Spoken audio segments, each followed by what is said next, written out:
Hello family, my name is Chris. I am your home gamer dad, and if it's one thing that I very much enjoy, it's when different types of media are converted into basically other stuff. The main one being stuff like movies and TV shows and video games coming out as a board game. It takes a lot of creativity and ingenuity and just like thinking outside the box about how you can make the mechanics from, say, a video game that you enjoy to play actually work, make sense, and feel like the source material on the tabletop in a board game form, RPG, things along that ways. But all that said and done, we do have another one to add to the list this time. And whereas you have like this range of, man, that is amazing, all the way down to, man, that's not so great, this one, I think, falls on the high end, and I can't wait to talk to you about it. So, for this video, why don't we go ahead and I can talk to you about why I backed Tomb Raider, the Crypt of Chronos from Iconiq Studios.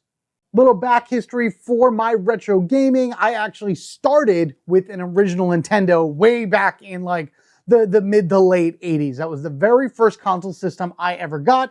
And then after that, I got a Sega Genesis, so I never played a Super Nintendo. But then from that Genesis, I went right into, well, it was called PlayStation at the time, before everyone out there probably knew it as PS1. I remember the days when the analog sticks, the two little sticks on the controller, were not part of the game. That was like advanced technology at the time.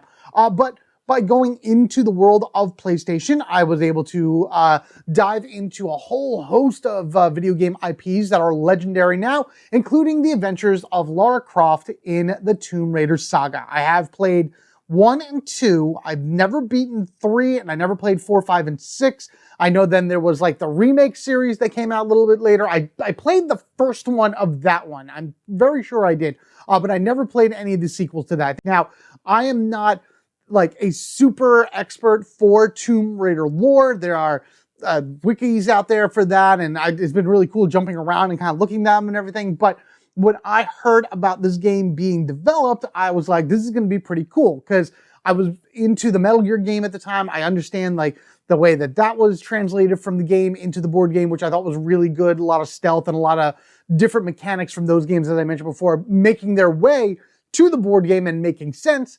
Lara is just an exploration type game. She is going through jungles, she's going through tombs or various other places, and it's a dungeon crawler. Tons of games are like that. How is this one going to stand out and be unique? I wish that I could play it for myself a little bit, just to kind of get my own, better opinion on it, just to see how it goes. But for right now, let's head on over to the Kickstarter, go through that, and I can talk to you guys about all the little details and fun relics and treasures that we can find along the way as we check out Tomb Raider. All right, there she is, Lara, in all of her amazingness. Like, wow, it's so wild to think about where she started from back when, in like early PlayStation days. Like the polygons that I mentioned before and everything, and just like how detailed and how like awesome she looks now. Oh, she's so cool. I love it. I gotta finish that anime because I only got like a little bit into it and I need to finish it. That's on Netflix. But just like all other things that she's in has been absolutely amazing. This itself is actually a standalone adventure for Lara, and I think that really helps sell this game even more, because it's not taking a pre-existing game and just kind of making it for something for you on the table. Like, it's not taking Tomb Raider 1 or Tomb Raider 2 or the remake or anything like that and saying, all right, we're going to follow the storyline from this top to bottom, left to right, whatever it is, and put that in the game. No, this is a brand new adventure, a whole new set of things that Lara needs to go and explore and find and just do what she does best. And that's just explore ancient cultures and everything and find all kinds of cool stuff. So we got Iconiq Games and Crystal Dynamics working together in order to bring us this amazing game. Tomb Raider Crypt of Chronos brings Lara Croft's legendary adventures to your tabletop in a thrilling all-new solo journey. Very important right there. Drawing inspirations from the iconic video game series, this epic board game immerses you in a world of discovery and untold danger. Booba Shah, we got all kinds of awesome things here. Authentic Tomb Raider experience, passed with classic thrills. Yep. This is, so the time that it would take you to play varies because it is broken up into different missions. As you can see, it's either 20 minutes for a very short one or up to 180 minutes for a very long journey. Oh my goodness, it's going to be amazing. This right here, players 1+. The game itself is built around solo play. Like ideally when you play this game, you are playing it by yourself and that is it.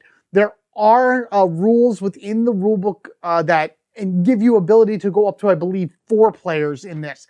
I haven't looked at that, honestly, because I really, this is a solo only game. This is like right there what I thought Metal Gear really should be. And it's built that way. It's built for a solo only player, which is like a huge check mark as in, yes, I need that. That is perfect right there. That's what I'm looking for, the way that board games go. It's an IP I love. It seems to really hold true to the source material, and it is solo. I love it. There are 2 game modes to it as well. One is more of a story-driven narrative mode, I guess, you know, through like a booklet, and the other is like you're on an island, and depending on where you go, you'll be able to have different things show up. I'll show all that as we go along a little bit later, but we have the game itself, comes with a bunch of minis. This game itself is not overpacked with them, and I very much appreciate that. You have just enough what you need in order to be able to get the point across of the enemies that you're fighting, the bosses that you're going to be encountering, and then, of course, Lara herself jumping around from area to area. But what we have right here, past the video section, actually, is the lore of the game. This is exactly what it is that Lara is searching for and how it basically inserts itself into the entire Tomb Raider franchise. We have right here the Chronos artifact, an ancient enigma wizard to possess mastery over time itself. Legend holds that the rest. I love these stories. This is great. The elusive Kairos, a mysterious Greek island that only appears once every 2 centuries. That's 200 years for those of you out there that may not know. Renowned adventurer Lara Croft has unraveled the veil of myth. With a rift in time beckoning, the seasoned archaeologist embarks on a perilous journey to Kairos, driven by the pursuit of this fabled relic. Yet she is not the only one with the island in her sights. We have the nefarious organization from her past, Natla Tech, emergence from the shadows. I don't know where they are from. I assume this is from the first Tomb Raider, maybe the first and second and everything. Again, it's been so long since I've played it and everything that even like a main villain never really stood out to me. It was more or less just her going around and exploring the different areas and fighting the enemies and things along that way. Let's see. The island's indigenous guardians and protectors find themselves. Lara must navigate the terrain, evade cunning traps, and confront both the forces of nature and relentless advance of her adversaries. So basically what this is telling you about is the second way to play the game. There is an island map on here. Here we go. So 2 ways to play. Let's just go. Gameplay features. Number 1, 1+ players. This is exactly what I was talking about before. In keeping with the Tomb Raider franchise, this game is built around solo play, but just because Lara is there doesn't mean you have to be. The game is fun to play in groups, working together and thinking strategically to make decisions. So there are ways that multiple players can come in there and, you know, combine their, you know, their ideas and their strategies and the ways that they want to do things in order to be able to advance Lara around, which is pretty cool. Again, I want to read a little bit more in depth about how the co-op works on this, but solo is pretty much how it's going to be for me anyway. 2 ways to play. Game comes with 2 distinct modes. Adventure book modes. This is what I was talking about. That's the booklet right here. Drops you in a story-driven adventure mission, 20 to 60 minutes per mission, which is great. That's an awesome time. Perfect for quick bursts of action and strategic challenges. This is probably be the majority of what I play because you go into it, you follow the book from one to the next, and you get yourself a pretty cool adventure going on from there. Otherwise, you have island campaign mode. This is where Kairos has arisen from its 2-century slumber. Lara's on the island, and she has to find her way into the Crypt of Chronos in order to retrieve whatever relic is there. Expect 3 hours of surprise secrets because there's so many different spots and locations on here that you're going to be jumping around in order to be able to find things. Every time you go to a new spot, it opens up a new map, and then you have to go to that map and do the thing. Whichever you choose, the island is unpredictable and no missions ever the same, which is very, very true. 4 diverse locations, so as you're exploring around, you can either go through the jungle, the mountains, the desert, or tombs, as a Tomb Raider should. Very, very nice, a spread of different environments and different things that Lara has been able to go through as well. There is a 5th one that is in the stretch goals, which I will talk about right now. If I were to add even one more to this, it would maybe be like a Natla military base. Like she would need to go in and make it like a true stealth mission in order to be able to get her in, grab what she has to get, and get out. So that is so awesome. I love it. We got the Lara board and Lara dice. So this is how you're going to be controlling her. You have the craft bench in which you can make weapons, outfits, and abilities. And I'll go over this a little bit when I talk about the how to play that's on here. At the end of every turn, you draw an event card. Events could either be spawning enemies, triggering traps, that's right here, or sometimes you get benefits. What I love about this, though, is they have this really cool mechanic where you have your event deck. And when you roll your dice, the regular hourglasses are successes. There is an hourglass that has like a cut in it where you have to take the top card from your event deck, toss it into your discard pile, and then you turn that, broken success into a success.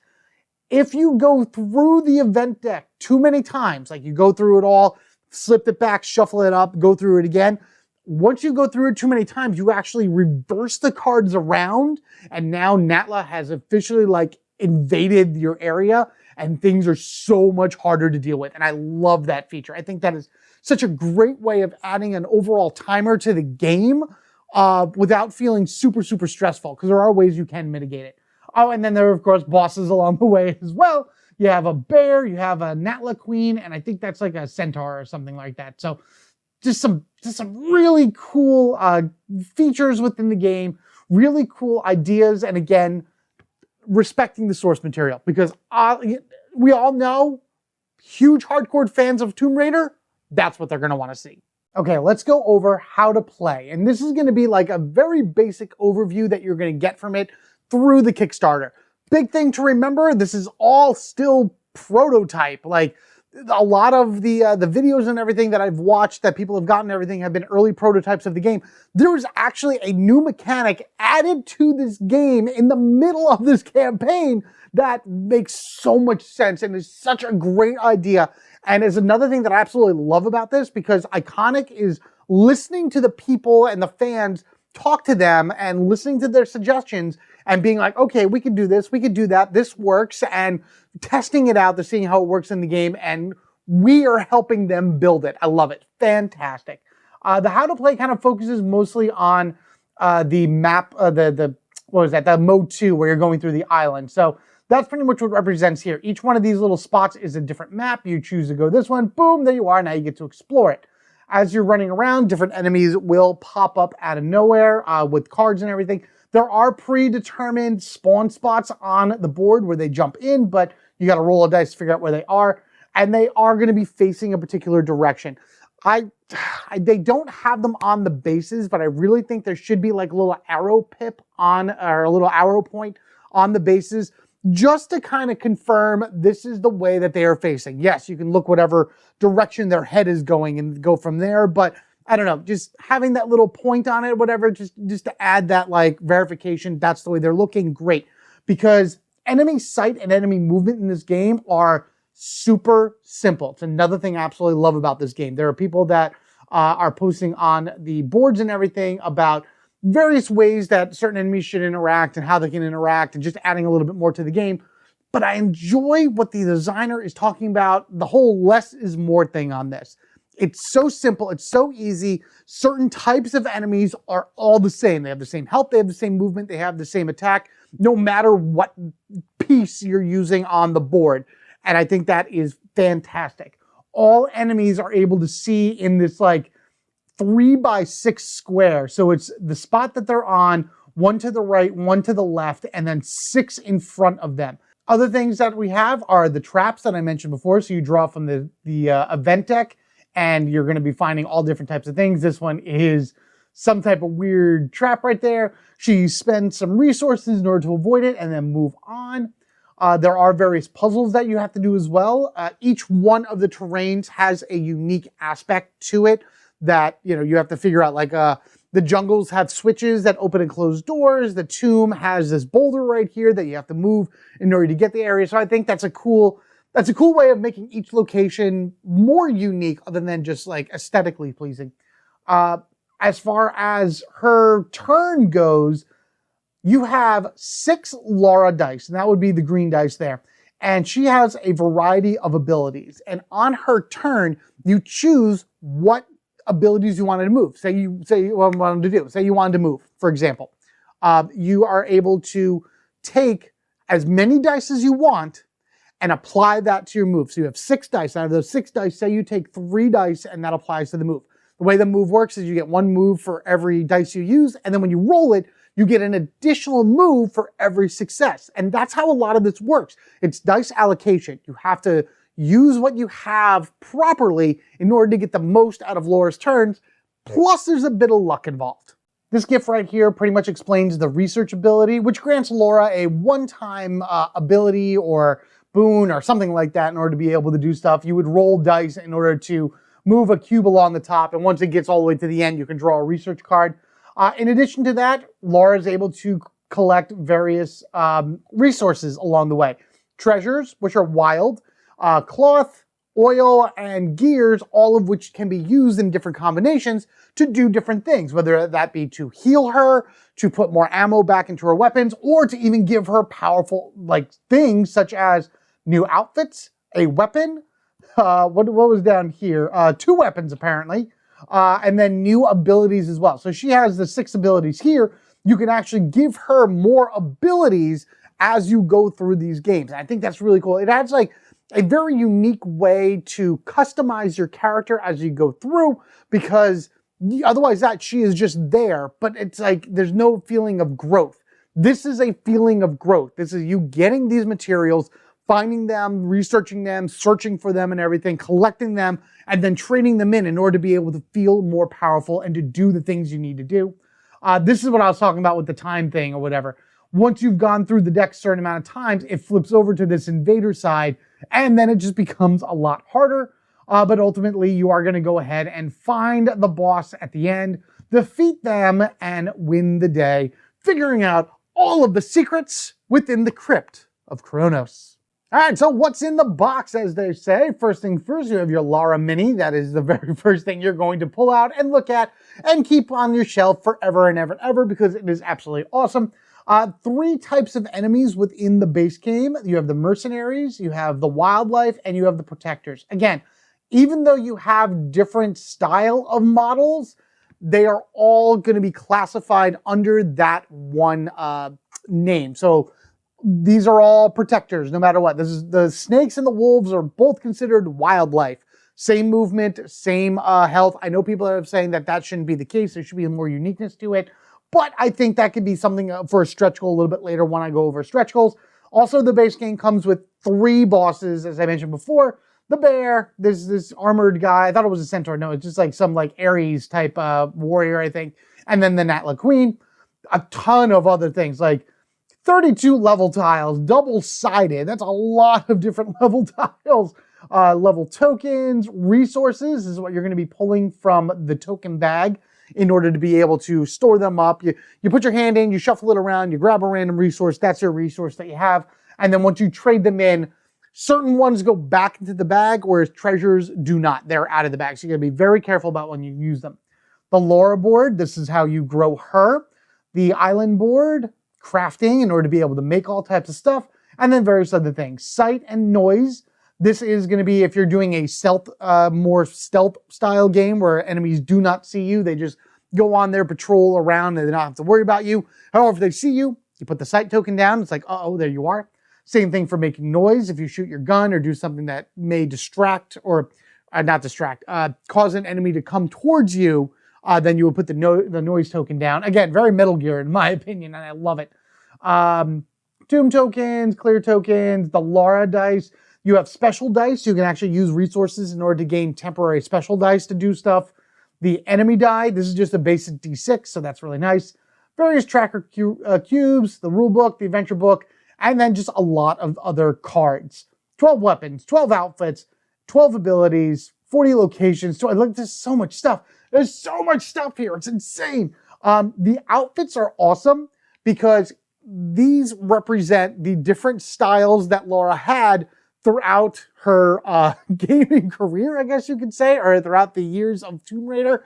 Whenever you get an outfit, you see Lara in that outfit, how she would appear in that game. It shows you what game it's from, and then we'll give you a special ability as well.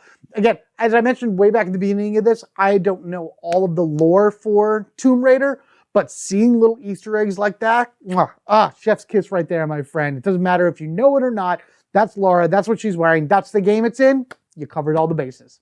All right, so I mean, you kind of knew that I was convinced about this game pretty early on. So what pledge level am I going to get? Or what have I gotten, I should say. There's actually only two.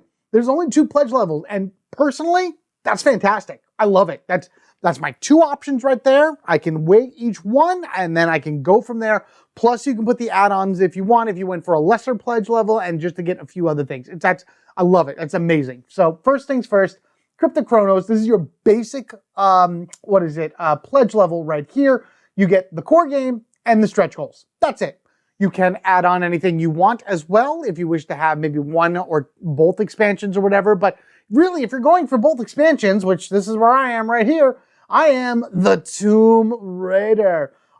So we have 45 pounds, about 60 American right there, 115 to 155 in terms of give or take, when this goes. The Tomb Raider is basically your all-in pledge. You get the core game, you get the Dinosaur Enemies expansion, the Legendary Boss expansion, Deluxe Tomb Dice, cool, why not? The Kairos playmat, which is this giant playmat that puts down in order for you to do your island adventure on. The Ultimate Craft box that was just announced and shown not too long ago, right at the end of the UK Game Expo, which was a few days prior to this video being made. And then, of course, all of the stretch goals. If you went with just the basic one right here, you can go in and add on your dinosaurs. Why wouldn't you add dinosaurs? They're dinosaurs. That's a no-brainer to my mind. They're dinosaurs. That's the one thing I remember quite frequently also with Lara is she fought dinosaurs. Like, why not? The next thing is the legendary bosses. This has 4 different bosses in it, so it can add to the 3 that's already there. And then you can, there's a centaur. I knew there was a centaur in here. It's just you were in this box. Aha. What do we got? I believe these are all based off of, Greek mythology. That's why I thought, there's a Gorgon in there. A Medusa, basically. What is that? A griffin, I think, is in the back. A minotaur and a centaur. So if you are in the middle of a boss, maybe you make a boss rush or something along that for yourself at some point in the game. That would be really cool if that was in this. Again, I haven't looked at the rulebook yet, but if there was a boss rush in this, you not only have those 3 bosses, but then these 4 bosses, and then the dinosaur. Oh my god, that would be awesome. Deluxe Tomb Dice. You can upgrade your dice. Let's see. Upgrade your equipment with premium. Ancient looking dice. Ooh, so fancy and ancient looking. Sure, I wouldn't mind the extra atmosphere. It's part of my pledge anyway, so I'd love it. So if you were interested in upgrading this, if you didn't want any of the expansion but wanted fancier dice, here you go. This is the Kairos playmat. $46. Oh my god. Like, I can't, 20, what is that? 25 inches by 20? This is like 2 feet by 2 feet or something. That's huge. That's a massive map. Oh my god. But high quality neoprene map and everything. And then you can also get the ultimate box. If for some reason you get the core box and you're like, I'm going to get everything else later. I don't really have it right now, so let me just worry about it later. You can buy the ultimate core box, which will hold everything in the game, sleeved, by the way. Good, thank you, good on that. Right now, to hold it all. If you pledge the Tomb Raider, which is the all-in package, that's part of it. So do not put that on your thing. It is already part of the Tomb Raider. You are getting everything that I showed on the add-ons right there. It's a lot. It's a lot, let me tell you. And these stretch goals that I'm going to show off, the ones they show have been really good. I have a few ideas of what I'd like to see coming soon. All right, so here we go. Stretch goals. The stretch goals started very weird at first because they were quite far away, and then they started getting a lot closer together. And I really enjoy and appreciate that. So the first thing that unlocked was the plastic noise and sight token. So instead of it being a cardboard piece, it's a plastic chip. Love it. Fantastic. I love those type of upgrades. I'll talk about something else popped into my mind here, but I'll talk about that in a moment. Just a component upgrade. Component upgrade also are the tracker cubes. Instead of cubes, they look like little blood diamonds or whatever, because why not? That's pretty cool to have. So that was a 30,000 jump.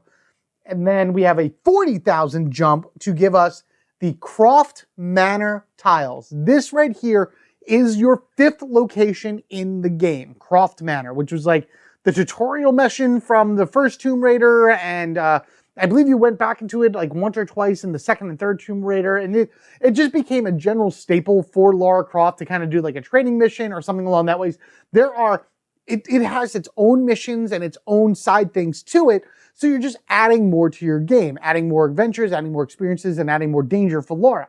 So that's where these Croft Manor tiles come into play. Now, this is very important as we go through this, because there's going to be other things that are unlocked and are shown off, and I have a theory about them. But next we have some premium card stock, making the cards nicer than what they were, rather than being like the flimsier, thinner ones. They're like nicer. I'm not well versed in how the different styles of cards there are out there, but I've seen some pretty gnarly ones and some really nice ones. So I think I'm going to say they spare no expense, if you would. They went all out for this, especially now that we're in this awesome growth of like 10,000 a pop, and that is amazing.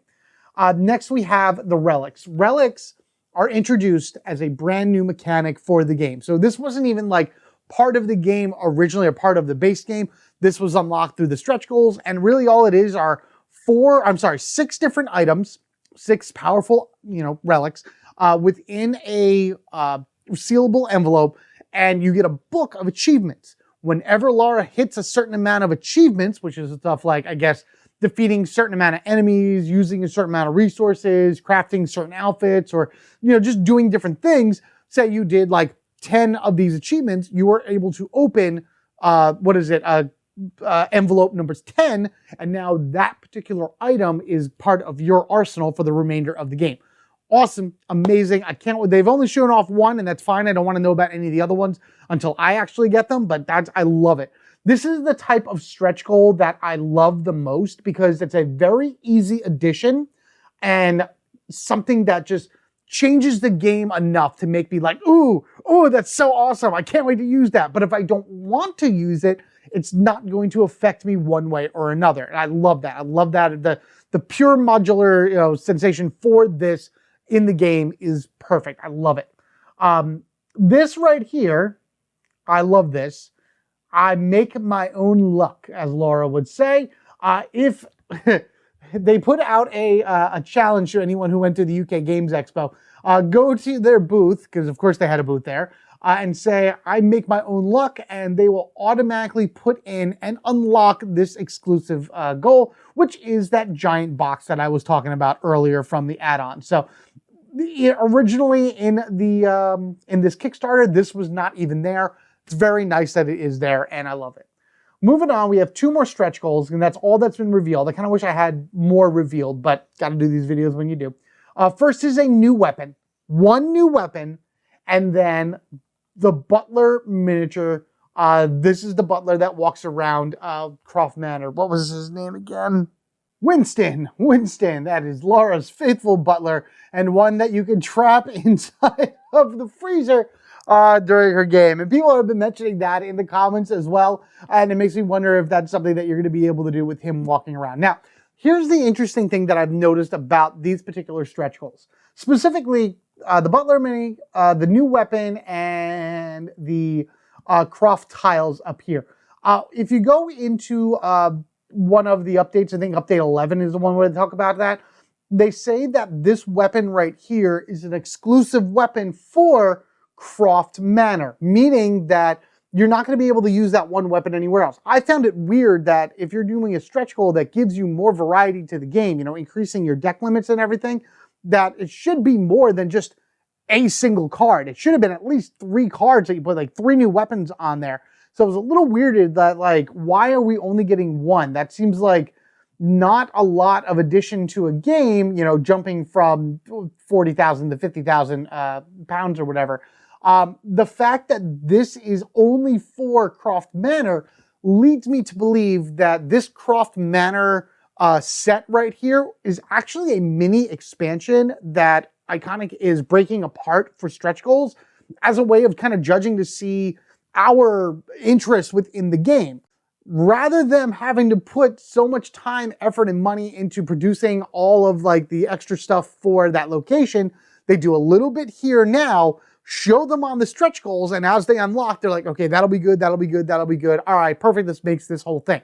That's fine. I've seen people do that before. I've seen other companies take pre-made expansions, piecemeal them out into a stretch goal, and be like, okay, well, now it's all going to go into one, and then, you know, a year or so down the line after this game has been released, they'll actually combine all that together and they'll sell it to everyone else for maybe like 25, 30 bucks or something like that. So with that said, predictions for what's coming soon, I feel like there's going to be a unique outfit for Croft Manor, maybe 1 or 2 unique abilities for Croft Manor, and maybe more enemies, a different type of Natla enemy that you're going to be able to find there as well. So those are a few predictions that I have for the stretch goals that, in my opinion, are part of the Croft Manor mini expansion. At least that's the way I'm seeing it. Otherwise, things that I would like to see come out for this game, I have no issues with alternate sculpts. Show me something else. I love her dynamic sculpt. I love the way that Lara looks. Let's just jump right back up to the introduction, all the way up. I love the way that she has that stance right here, because this is the way that she looks in her mini. Looks really good, but other stances and everything like that would be awesome to see as well.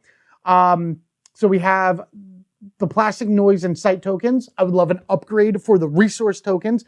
Give me like the full-on chip feel, like the poker chips and everything. Oh, I love it. I love feeling those. I love hearing them rattle around and everything. I think that would be an awesome upgrade. You could also always just put them inside of a coin capsule for the same effect, which I do have, but I don't know. I just like seeing those type of upgrades personally. And then a hard mode or an advanced mode would be awesome for them to start playtesting as well, that you can put in for a stretch goal. Basically making all of those enemies, like in the wildlife, you have snakes and you have wolves. Instead of them having the same stats, give them individual stats. I personally like the fact that all the enemies have the same stuff, so it's less overhead and less thinking and a more streamlined experience. But there are those out there that enjoy that type of detailed and complexity to a game. It shouldn't be too hard to incorporate it in, but it does take playtesting in order to figure out what works and what doesn't. So I think that would be really cool as well. As far as other stretch goals, just gotta wait and see. All right, now just some basic stuff, videos and media. I do recommend you watching most of these because they are extremely informative. These are really good, really good. I loved watching this playthrough. Where's Professor Chen's playthrough? Which one is hers? This one. There it is. Yeah. She had a great one as well. These were, I watched most of these, man, from the Rado chat. Like, these are so good. I think I'm in the middle of this one right now. Yeah. It's definitely worth a check out just to kind of get a good idea of how the game plays. Again, remember this. The game is in prototype mode. We are going to get different things once it actually released. Maybe abilities are completely different. Maybe certain rules are changed. Plus, again, they added stuff. Sorry for the cutoff right here. You only see a little bit here, but this is what was added to the game during the UK Games Expo, because people have come up and said, hey, Lara should jump. You have no way of having Lara actually jump in this game, and jumping is a vital thing that she does. She's always leaping from ledge to ledge, climbing up, showing off her athletic abilities and everything like that. And jumping wasn't part of it. If you read through the designer diary through this and through other things, you find out that they had a jumping mechanic, but it was just kind of like getting in the way of climbing and moving, so they kind of combined it all together. Here, what they added in, and this will be in the rulebook, finally, in the official rulebook, is a jump mechanism where if there is, so this is a high spot, this is a low spot, and that's just kind of like two of the different terrains in it. Lara can actually jump from one high spot to another high spot should there be a low spot in the middle. Normally, it costs 2 move to get down and 2 move to get up. So that's 4 move originally to go from here to here. Now they say it's going to cost 3. So it's 3 movement to go whoop right on over.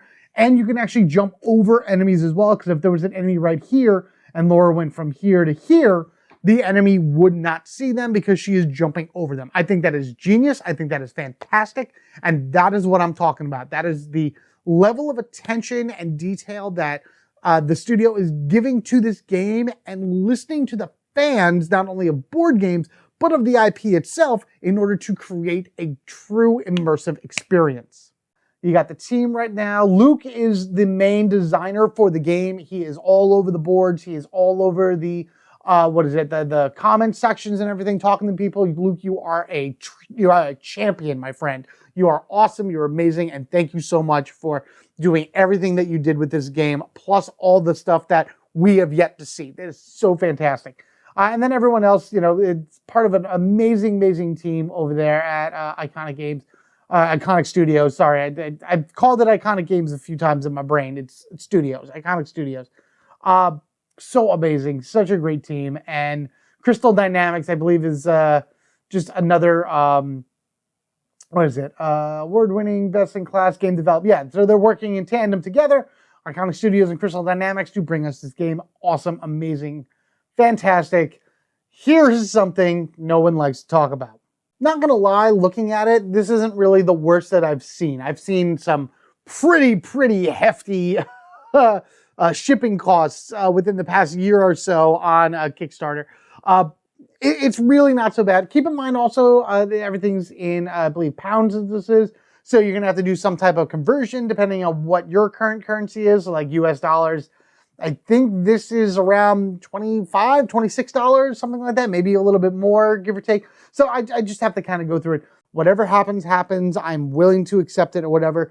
This isn't going to actually ship until February of next year. So by then, hopefully all of that insanity and ridiculousness is gone or reduced or just not what it is. So there you have it, everybody. That's going to bring us to the end of the Kickstarter. There's still a whole lot more that I want to know about this game in terms of just like other mechanics, other way that the enemies are played, seeing a campaign go through, things along that ways. But I love what I see so far. I love everything about this. I think that it's a beautiful, beautiful game. I think that the mechanics are right in line with the IP itself. You feel like an adventurer. You're going from all these different areas, opening up switches, moving through doors, solving puzzles, finding treasures and everything. It truly is an epic experience on this rare island where you're playing as one of the coolest characters ever in video game history. Sorry, that's how I feel about that. I love her. She is amazing, no matter what version she is in. But with that said, guys, let me know what you think of Lara Croft. Well, let me know what you think of Lara Croft. Sure, we'll just keep going with that. But mostly, what do you think of Tomb Raider, The Crypt of Chronos? What are your thoughts about this Kickstarter? What are your thoughts about the game itself? If you ever watched any of the playthroughs or any of the reviews or anything along that ways, I'd love to hear your thoughts and opinion down in the comment section below. And of course, then, if you are a huge Tomb Raider fan, is there anything in this game that you are hoping to see? Now, remember, again, this is an original adventure. This is their own ideas, but they are taking snippets and inspirations and all different things along that ways, putting it in the game in order to be like, see, it's a Tomb Raider game. It has all this awesome stuff into it, as you would expect, but this is just another adventure for Lara throughout her career. And as we know, she goes everywhere. Like, she does everything. She goes everywhere, and she will find whatever rare artifact there is to find. And honestly, once this comes out next year, expect me to start going through some type of playthrough for it, because it will be epic, it will be awesome, and it will be a fun time for all of us. So, in order not to miss any future Tomb Raider action or any other fun video I put out for you to enjoy, whether that be other playthroughs, reviews of games, talking about Kickstarters, things along that ways. Be sure you are subscribed to the Home Gamer Dad. If you wish to support the channel even further, there's a ton of ways to do that down in the description section below. Of course, the link to the Kickstarter itself is down there as well, so this way you can jump on over to check it out. So really, even though there's all that stuff down in the description, just going over to the Kickstarter page, taking a look at it, putting it in your mind, maybe thinking about it for later. Of course, backing would be fantastic always, but also just letting anybody that you know that is a Tomb Raider fan that this exists goes a long way to, well, it goes a long way to helping this grow for all that greatness. But in order to help the channel grow, your view, your like, your share, commenting on this video, and of course, subscribing is just the perfect thing that you guys can do for Home Gamer Dad. And of course, I appreciate each and every one of you for them. So thank you all again. You have been amazing. Take care of yourselves and each other. We are family forever, gaming together, exploring the tombs, exploring the jungles, and avoiding all of the nasty surprises along the way. Got a lot more to look up for this game, and I hope that so far nothing is disappointed, and I can't wait to see what the next thing they reveal. Until next time, you guys have a good one, and I'll catch you all later.